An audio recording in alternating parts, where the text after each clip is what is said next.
number 7. One of the greatest hashpahs that Rav Michoel had, which of course would be a little bit unknown, was the hashpah he had on young Talmidim in Baltimore, encouraging them. He wasn't the only one, but he definitely took a role and a leading role in getting Americans to learn in Europe. Again, he's coming from Europe, seeing America. America didn't have the Torah institution it had today. It certainly had the Gashmis, the Kivun of Gashmis, and all that. And he didn't see how someone was going to flourish in America, young Talmidei Chacham, and he saw the boys with potential, and he encouraged them. And it's quite remarkable that the hashpah was had. Whenever the Rav came across a bacher, he believed that potential in learning, he did whatever he could to encourage him to bring him close to Hashem and His Torah. So since there was almost no chance that a bacher could develop into Talmid Chacham while remaining in the United States, he cajoled, persuaded, begged these boys to travel overseas and spend some time in one of the great European yeshivas, right?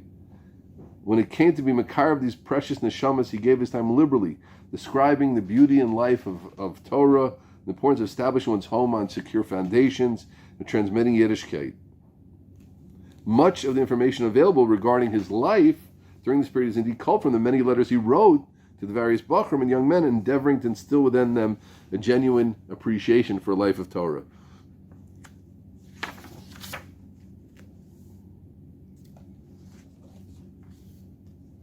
Rav Gifter, Mordechai Gifter, one of the true Gedolim in America, famous Gedolim in America, he himself went to learn in Telz for 5 years, married into the Telz family.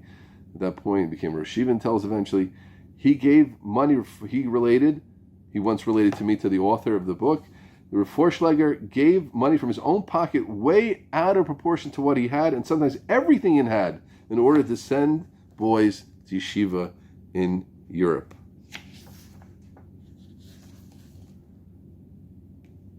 And listen to the letter he wrote to a bacher that he had sent to Ner Yisrael, right?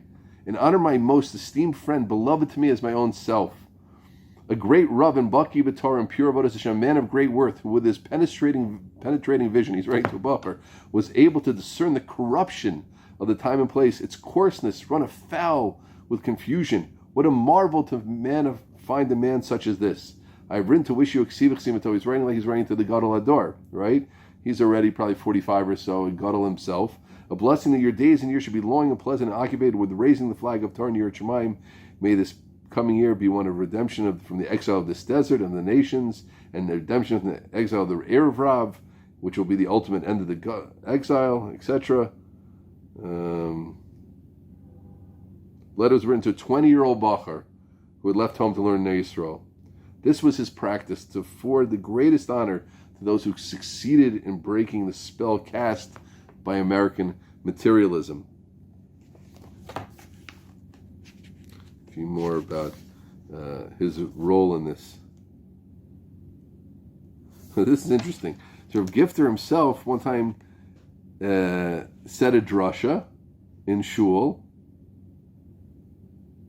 He had just returned from learning in Europe, having been partially sent by Rav Forshlager.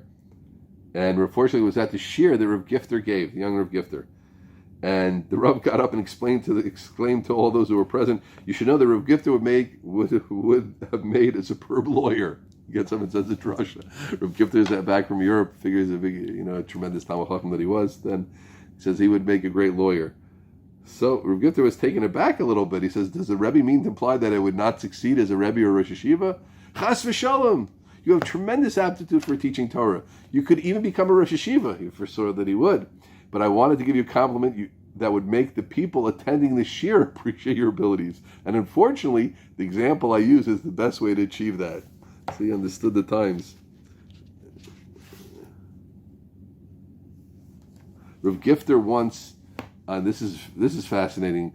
Rav Gifter on Yutes Kislev, which is of course a big holiday to Hasidim, especially to Lubavitchers, because that was when the Alter Rebbe got out of jail. So Rav Gifter he had a Talmud named Yitzchak Ginsburg. I think there's someone still alive today, Shlita, and he invited this Talmud to sit down, and he took out 2 bottles of schnapps, and he said, today's the Yutes Kislev, and a chashav day for Chassidim, and I personally marked this day out of a Karsa Tov because my first Rebbe was Lubavitcher Chassid. His name was Eliyahu Axelrod, another one of them Yuchadim in Baltimore. And my next Rebbe was Rav Forshlager, also a Chassid. So now I'm inviting you to join me in making a L'chaim.